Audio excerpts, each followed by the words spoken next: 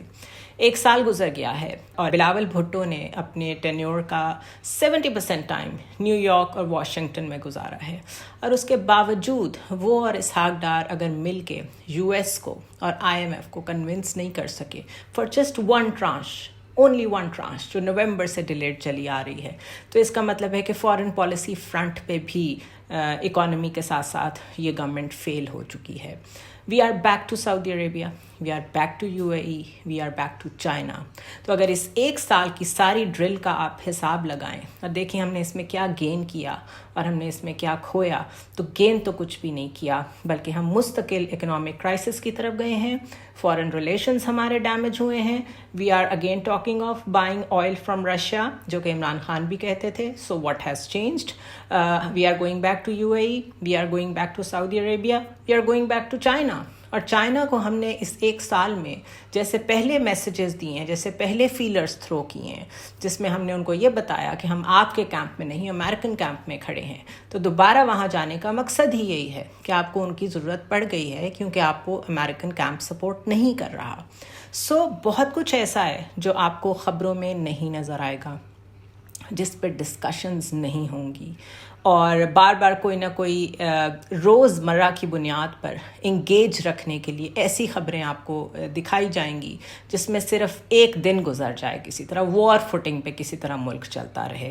This is not how countries are being run. اس کے علاوہ پھر آپ کو کن چیزوں میں الجھایا جاتا ہے؟ ایک دم سے کوئی 2 سینئر صحافی, حامد میر صاحب اور نسیم زہرا صاحبہ, سینئر ہیں, I highly respect them, but I don't understand کہ آف دا ریکارڈ جب ہم کسی سے ڈسکس کرتے ہیں کوئی بھی بات ایز اے جرنلسٹ, تو یہ واقعی ہماری ذمہ داری ہوتی ہے کہ ہم اس بات کو باہر جا کے کوٹ نہیں کریں گے. لیکن جیسی باتیں انہوں نے کی ہیں اور آج اس کو وہ جو ایکسپوز کر رہے ہیں, why now؟ اب اس کو ایکسپوز کرنے کا کیا مقصد ہے؟ اگر آپ نے تب نہیں کیا جب 3-4 سال پہلے بڑی عجیب و غریب حالات ملک میں کریٹ ہو رہے تھے. یہ وہ صحافی ہیں جو پاور کوریڈورز میں پھرتے ہیں, جن کو نظر آ رہا ہوتا ہے کیا ہو رہا ہے, کیا ہونے والا ہے, اور اگر آپ اس وقت خاموش تھے تو آپ اب کیوں بولے ہیں؟ That's a big question mark on the media industry it self, کہ کس طریقے سے رپل ایفیکٹ چیزوں کا کریٹ کیا جاتا ہے in the media, attention divert کرنے کے لیے from the real issues. Because general Bajwa is gone, he is history now. ان کو ڈسکس کرنے سے کسی کو بھی کچھ نہیں ملے گا سوائے اس کے کہ ہم صرف ری لیونگ ان دا پاسٹ کو کنٹینیو کریں گے, جس سے نہ آپ کو کچھ حاصل ہوگا نہ کسی اور کو کچھ حاصل ہوگا. سو میرے لیے جو اس کے اوپر ڈبیٹ امپورٹنٹ ہے وہ یہ ہے کہ وائی ناؤ, یہ سب کچھ اب کیوں بات کی جا رہی ہے. ISPR نے اس کے اوپر بڑا کمپریہنسو رسپانس بھی دیا ہے کہ ہم لوگ بہت تیار ہیں ہمیشہ انڈین تھریٹ کو جواب دینے کے لیے. اور یہ بات بھی صحیح ہے کیونکہ پلوامہ حملے کے بعد ہماری ایئر فورس نے جس طریقے سے ہمیں ڈیفینڈ کیا, وہ آپریشن ہم نے دیکھا, and we are proud of it. تو اس کا کیا مقصد ہے اس سٹیج پہ ان چیزوں کو ڈسکس کرنے کا؟ آئی فیل ٹو انڈرسٹینڈ, سوائے اس کے کہ کہیں سے انسٹرکشنز آئی ہوں, because this is how you divert attention and this is how you seek attention. تو پاکستان میں ہمارے ملک میں اندر ہی ایسے لوگ موجود ہیں جو ہمیں ڈیمیج کرنے کے لیے کافی ہیں. We don't need an external enemy to be honest. اور اینڈ میں صرف 1-2 خبریں آپ کے ساتھ اور شیئر کرتی چلوں, جس میں ڈیم فنڈز پہ رجسٹرار سپریم کورٹ کا اختیار ختم کرنے کی درخواست دی گئی ہے, جس کو اسلام آباد ہائی کورٹ نے مسترد کر دیا ہے. اس سے آپ کو صرف انٹینٹ کا پتہ چلے گا کہ ہر جانب سے صرف پیسے اکٹھے کرنے کی کوشش کی جا رہی ہے. ڈیم فنڈ جتنا مرضی کنٹروورشل ہو, وہ ایک اچھی نیت سے بنایا گیا تھا, اینڈ دا ہول پرپز کہ اس کے اوپر جو اختیار ہے وہ رجسٹرار سپریم کورٹ کا رکھا گیا تھا, وہ اس لیے تھا کہ کوئی پولیٹیکل گورنمنٹ اس کو ان فنڈز کو کہیں اور یوز نہ کر سکے. سو جب چھوٹی خبریں چھپ جاتی ہیں, جب ایسی خبروں کے اوپر ڈسکشن نہیں ہوتی, تو اصل میں آپ آڈینس کو ایز اے جرنلسٹ یہ نہیں بتا رہے ہوتے کہ کہاں کہاں سے پیسے نکالنے کی یہ گورنمنٹ کوشش کر رہی ہے اور کیوں کر رہی ہے, اور وہ پیسہ لگ کہاں رہا ہے, جبکہ آپ کے پاس الیکشن کرانے کے لیے ایک چھوٹی سی رقم تو آپ کہتے ہیں موجود نہیں ہے. اس کے علاوہ میڈیسنز بنانے والوں کو قیمت میں 1 ٹائم کے لیے 70% اضافے کی اجازت دے دی گئی ہے. And you can well understand کہ جو فارماسیوٹیکل انڈسٹری ہے وہ آلریڈی کتنے کرائسس میں ہے. ہماری جو ایکسپورٹس اور امپورٹس کا مسئلہ ہے, اس کی وجہ سے کتنا کچھ ہمارے پاس ایسا ایکوپمنٹ موجود نہیں ہے جو لائف سیونگ سرجریز میں یوز ہوتا ہے, جو لائف سیونگ ڈرگس کے لیے را مٹیریل کے طور پہ یوز ہوتا ہے. اور اب جب وہ آنے کی اجازت ملی ہے, امپورٹ کی اجازت مل رہی ہے, تو 70% انکریز ان دیٹ, اس کا کیا مطلب ہے؟ اس کے علاوہ جو ایک رواں مالی سال کے دوران منافع کے آؤٹ فلو میں بات کی جا رہی ہے 80% سے زائد کی کمی, اس کا امپیکٹ کہاں تک جائے گا؟ 80% سے زائد اگر کمی ہو جائے آپ کے پروفٹ میں تو اس کا مطلب ہے آپ کی جو آلریڈی اکانومی ہے وہ بیٹھ تو چکی ہے لیکن مزید ریسیشن میں جا رہی ہے. تو انفلیشن کہاں تک جائے گی, لوگوں کے ساتھ مزید کیا ہونے والا ہے, اس بارے میں nobody is talking. We all like fancy topics, ہمیں اچھا لگتا ہے روز یہ بات کرنا, زرداری نے کیا کہا, نواز شریف نے کیا کہا, لیکن ہمیں اپنی اپروچ کو چینج کرنے کی ضرورت ہے بیکاز ان لوگوں نے ہمیں ہاسٹیج بنا کے رکھا ہوا ہے اور اصل ایشوز سے, ریئل ایشوز سے دور رکھا ہوا ہے. It's our responsibility to understand کہ اس وقت سب سے بڑا پاکستان کا مسئلہ اکانومی ہے اور ایک ایسا سیگمنٹ آف سوسائٹی موجود ہے جو خودکشیاں کر رہا ہے, جو اپنے بچوں کو اسکولوں سے اٹھا رہا ہے, اور وہ سفید پوش لوگ ہیں, وہ کچھ کہہ بھی نہیں سکتے, وہ بتا بھی نہیں سکتے, وہ مانگ بھی نہیں سکتے. سو دا سرکس ول کنٹینیو. ہم دیکھیں گے کہ مذاکرات کہاں تک پہنچتے ہیں, کون فلیکسیبلٹی دکھاتا ہے, کیوں فلیکسیبلٹی دکھاتا ہے, اور کب تک ملک کو اسی طرح ایمرجنسی کی بنیاد پر چلاتے رہیں گے یہ لوگ. Because Saudi Arabia, you a E, China, in countries نے صاف کوشن دیا ہے, تقریباً انٹروین کیا ہے اور ہمارے لیڈران کو کہا ہے کہ please put your house in order. I will see you tomorrow.